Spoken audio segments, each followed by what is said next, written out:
ಜನಗಣತಿ ಚುನಾವಣೆ ಮತ್ತು ಕೋವಿಡ್ ಸಂದರ್ಭದ ರಾಷ್ಟ್ರೀಯ ಕಾರ್ಯಕ್ರಮಗಳಿದೆಯಲ್ಲ, ಇದನ್ನು ಯಾವುದೇ ಸರ್ಕಾರಿ ನೌಕರ ಆಗಲ್ಲ ಅಂತ ಹೇಳಂಗಿಲ್ಲ, ಹೇಳೋದೂ ಇಲ್ಲ. ಅಂಥ ಪರಿಸ್ಥಿತಿ ಬಂದರೆ ಶಿಕ್ಷಕರು ಜಾಗೃತರಾದಂಥ ಸಮಾಜದ ಪ್ರತಿನಿಧಿಗಳು ಈ ಕೆಲಸಗಳನ್ನು ಯಾವತ್ತೂ ನಿರಾಕರಿಸಿಲ್ಲ.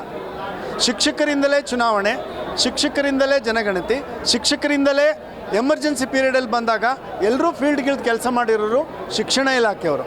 ಹಾಗಾಗಿ ಶಿಕ್ಷಣ ಇಲಾಖೆಯ ಬೇಡಿಕೆಗೆ ಇದೇ ಮುಖ್ಯ ಕಾರಣ ಏನಂದರೆ, ಮೊದಲಿಗೆ ಶಿಕ್ಷಕರು ರಜೆ ಹೊರತಾದಂಥ ಇಲಾಖೆಯವರಲ್ಲ. ಬೇಸಿಗೆ ರಜೆ ಬಂದಾಗ ಶಿಕ್ಷಕರನ್ನು ಈ ಕೆಲಸಗಳಿಗೆ ತೊಡಗಿಸ್ತಾ ಇದ್ದೀರಾ ನಿಜ.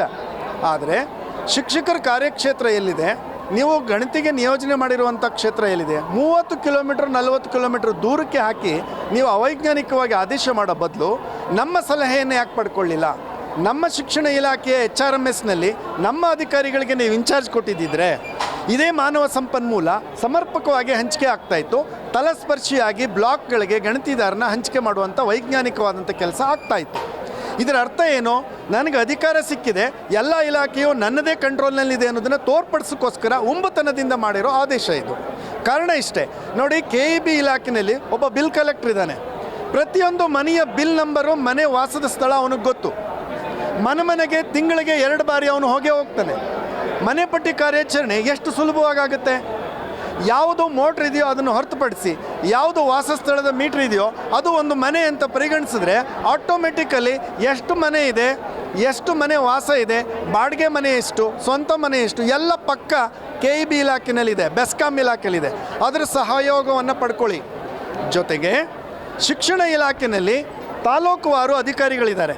HRMS ಮೂಲಕ ಬ್ಲಾಕ್ ಹಂಚಿಕೆ ಮಾಡಿ ಇಷ್ಟು ಬ್ಲಾಕ್ ಈ ತಾಲೂಕಿದೆ, ಇದನ್ನು ಗಣತಿ ಮಾಡೋ ಕೆಲಸ BOಗೆ ಸಂಬಂಧಪಟ್ಟಿದೆ, ನೀವು ವರ್ಕ್ ಅಲಾಟ್ ಮಾಡಿ. ವಿನಾಯಿತಿಗಳಲ್ಲಿ ಏನು ನಿಮ್ಮ ಶಿಕ್ಷಕರ ಬೇಡಿಕೆ ಇದೆ, ಅದು ತೀವ್ರತರ ಕಾಯಿಲೆ, ಮಗು, ಗರ್ಭಿಣಿ ಹೆಂಗಸು ಅಥವಾ ನಡಿಲಿಕ್ಕಾಗದೇ ಇರುವಂಥ ಆರೋಗ್ಯ ಸಮಸ್ಯೆಗಳಿಗೆ ವಿನಾಯಿತಿ ಕೊಟ್ಟು ಉಳಿದಂತೆ ಎಲ್ಲ ಇಷ್ಟು ಬ್ಲಾಕ್ಗಳನ್ನು ಗಣತಿ ಮಾಡೋ ಕೆಲಸ ನಿಮ್ಮದು ಅಂತ ಜವಾಬ್ದಾರಿ ವಹಿಸಿ. ಯಾಕೆ ನಂಬಿಕೆ ಇಲ್ವಾ ಇಲಾಖೆಗಳ ಮೇಲೆ? ನಿಮಗೆ ಅಧೀನ ಇಲಾಖೆಗಳಲ್ಲಿ ನಿಮಗೆ ನಂಬಿಕೆ ಇಲ್ವಾ? ಆರೋಗ್ಯ ಇಲಾಖೆ ಇದೆ, ಆರೋಗ್ಯ ಇಲಾಖೆಯಲ್ಲಿ OPD ವಿಭಾಗ ಯಾವುದು, ಐಸೋಲೇಷನ್ ವಿಭಾಗ ಯಾವುದು, ವೈದ್ಯಕೀಯ ವಿಭಾಗ ಯಾವುದು, ಡಾಕ್ಟರ್ ಸೆಕ್ಷನ್ ಯಾವುದು ಅಂತ ಅವ್ರಿಗೆ ಗೊತ್ತು. ಯಾರನ್ನ ಬಳಸ್ಕೊಳ್ಬೇಕು, ಯಾರನ್ನ ಬಿಡಬೇಕು, ಅತಿ ತುರ್ತಾದಂಥ ಕೆಲಸ ಎಲ್ಲಿದೆ ಆ ಇಲಾಖೆಗೆ ಗೊತ್ತು. ಉದಾಹರಣೆಗೆ ಈಗ ನೋಡಿ, ನಾವು ಅಡ್ಮಿಷನ್ ಮಾಡ್ಕೊಳ್ಬೇಕು, ಮಕ್ಕಳ ದಾಖಲಾತಿಗೆ ಇವತ್ತು ನಾವು ಪ್ರಕ್ರಿಯೆಗೆ ಮುಂಜಾಗ್ರತೆ ತೆಗೆದುಕೊಳ್ಳಿ ಅಂದರೆ ನನ್ನ ಶಾಲೆಗೆ ಜೂನಿಂದ ಯಾರೂ ಇಲ್ಲ. ಇದು ಮಕ್ಕಳ ಭವಿಷ್ಯದ ಪ್ರಶ್ನೆ. ದಾಖಲಾತಿ ಮಾಡ್ಕೊಳ್ಳೋಕ್ಕೆ ಅಲ್ಲಿ ಮುಖ್ಯ ಶಿಕ್ಷಕರನ್ನ ವಿನಾಯಿತಿ ಕೊಡಬೇಕು. ಜೊತೆಗೆ ಅಲ್ಲಿ ಶಿಕ್ಷಕರಿಗೆ ಆರೋಗ್ಯ ಸಮಸ್ಯೆ ಇದೆ ಅಂದರೆ ವಿನಾಯಿತಿ ಕೊಡಬೇಕು. ಇದೆಲ್ಲ ನೋಡಿ ಪರಿಶೀಲಿಸಿ ಬ್ಲಾಕ್ಗಳನ್ನು ಗಣತಿ ಮಾಡಲಿಕ್ಕೆ ದಯಮಾಡಿ ಶಿಕ್ಷಣ ಇಲಾಖೆಯ ಅಧಿಕಾರಿಗಳಿಗೆ ಜವಾಬ್ದಾರಿ ಕೊಡಿ, ಆರೋಗ್ಯ ಇಲಾಖೆಯ ಅಧಿಕಾರಿಗಳಿಗೆ ಜವಾಬ್ದಾರಿ ಕೊಡಿ. ವಿವಿಧ ಇಲಾಖೆಗಳು ಏನು 74 ಇಲಾಖೆಗಳಿದೆ, ಅವ್ರನ್ನ ನಂಬಿಕೆ ಇಟ್ಟು ಅವ್ರಿಗೆ ಕೆಲಸ ಹಂಚಿಕೆ ಮಾಡಿ, ಬ್ಲಾಕ್ಗಳನ್ನು ಹಂಚಿಕೆ ಮಾಡಿ. ಗೂಗಲ್ ಮ್ಯಾಪ್ ಮೂಲಕ ಇಷ್ಟು ಬ್ಲಾಕ್ ಇದೆ, ವಾರ್ಡಲ್ಲಿ ಇಷ್ಟು ಬ್ಲಾಕ್ ಇದೆ, 200 ಮನೆ ಇಷ್ಟು. ಅವ್ರಿಗೆ ಗೊತ್ತಿಲ್ಲ ಒಂದು ಅಪಾರ್ಟ್ಮೆಂಟ್ನಲ್ಲಿ ಎಷ್ಟು ಜನ ಎಷ್ಟು ಮನೆ ಇದೆ ಅಂತ. ಈ BDA GBA ಅಧಿಕಾರಿಗಳಿಗೆ ಗೊತ್ತಿಲ್ಲ. ಸುಮ್ಮನೆ ಹಿಂಗೆ ಏರಿಯಾ ತೋರಿಸ್ಬಿಡೋದು, ಇಲ್ಲಿಂದ ಇಲ್ಲಿವರೆಗೆ. ಇದೇನು ಕುರಿ ಮೇಯಿಸೋದ, ದನ ಮೇಯಿಸೋ ಏರಿಯಾನ ಇದು? ಇಲ್ಲಿಂದ ಇಲ್ಲಿವರೆಗೆ ದನ ಮೇಯಿಸೋ ಅನ್ನೋಕ್ಕೆ. ನಿಜವಾಗ್ಲೂ ಹೇಳ್ತೇನೆ, ಒಬ್ಬ BDA ಅಧಿಕಾರಿ ಫೀಲ್ಡ್ ನೋಡಿಲ್ಲ, ಬ್ಲಾಕ್ ನೋಡಿಲ್ಲ, ಮನೆ ಎಷ್ಟು ಅಂತ ನೋಡಿಲ್ಲ, ಮೀಟ್ರ್ ಎಷ್ಟಿದೆ ಅಂತ ಗೊತ್ತಿಲ್ಲ. ಸುಮ್ಮನೆ ಕಚೇರಿನಲ್ಲಿ ಕೂತ್ಕೊಂಡು ಕೆಲಸ ಮಾಡ್ಕೊಂಡು ಮನೆ ಸೇರ್ಕೊಳ್ಳೋರು ಈ ಕೆಲಸ ಮಾಡಬೇಕಾಗಿಲ್ಲ. ಫೀಲ್ಡ್ಗಿಳಿದು ಕೆಲಸ ಮಾಡೋರು ಶಿಕ್ಷಕರು. ಅವರ ಸಲಹೆಯನ್ನು ಪಡ್ಕೊಳ್ಳಿ. ನೀವು ಬ್ಲಾಕ್ ವೈಸು ಹಂಚಿಕೆ ಮಾಡಬೇಕಾದ್ರೆ KEB ಬಿಲ್ ಏನಿದೆ, ಮೀಟ್ರ್ ಬಿಲ್ ಏನಿದೆ, ಅದ್ರಷ್ಟು ಡಾಟಾ ತೊಗೊಳ್ಳಿ. HRMSನಿಂದ ವಿವಿಧ ಇಲಾಖೆಗಳಲ್ಲಿರುವಂಥ ಮಾನವ ಸಂಪನ್ಮೂಲದ ಅಧಿಕೃತ ಮಾಹಿತಿ ತೊಗೊಳ್ಳಿ. ವಾಸಸ್ಥಳ ಯಾವುದು, ಕಚೇರಿ ಸ್ಥಳ ಯಾವುದು ಅನಲೈಸ್ ಮಾಡಿ, ಡಾಟಾ ತೊಗೊಳ್ಳಿ, ಹಂಚಿಕೆ ಮಾಡಿ. ಯಲಹಂಕದಿಂದ ತಂದು ಬನಶಂಕರಿ ಕೆಲಸ ಮಾಡ್ತೀರಲ್ರಿ, ಇದು ಸಾಮಾನ್ಯ ಮಗುಗೂ ಅರ್ಥ ಆಗುತ್ತಿದ್ದು.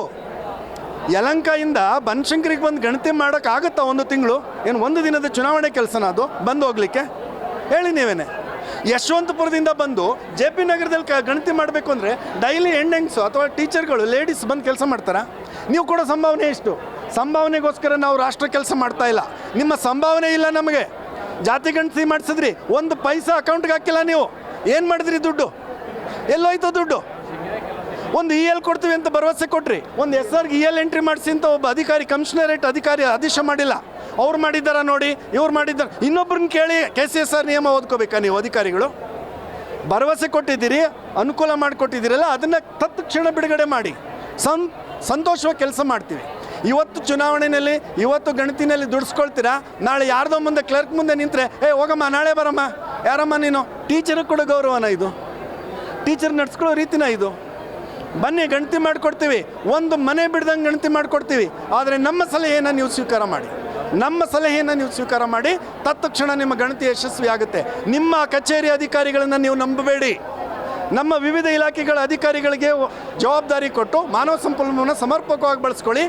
ಇಡೀ ರಾಷ್ಟ್ರದಲ್ಲಿ ಕರ್ನಾಟಕ ನಂಬರ್ 1 ಗಣತಿಯಲ್ಲಿ ಅನ್ನೋ ರೀತಿ ನಾವು ಮಾಡಿಕೊಡ್ತೀವಿ. ಅದು ಬಿಟ್ಬಿಟ್ಟು ಶಿಕ್ಷಕರನ್ನೆಲ್ಲ ಈ ದಾರಿನಲ್ಲಿ ಕೂರಿಸಿ ಚಳುವಳಿ ಮಾಡೋ ಥರ ವೆರಿ ಬ್ಯಾಡ್. ಇದು ವಿಷಾದನೀಯ. ಇದು ಶಿಕ್ಷಕರಾಗಿ ಈ ಥರ ಮಾಡಬಾರ್ದಾಗಿತ್ತು. ನಾವು ತುಂಬ ವಿಷಾದನೀಯ ವ್ಯಕ್ತಪಡಿಸ್ತೇವೆ. ದಯಮಾಡಿ ಇನ್ನಾದರೂ ಎಚ್ಚೆತ್ಕೊಳ್ಳಿ. ಇನ್ನು 15ನೇ ತಾರೀಕುವರೆಗೂ ಟೈಮ್ ಇದೆ.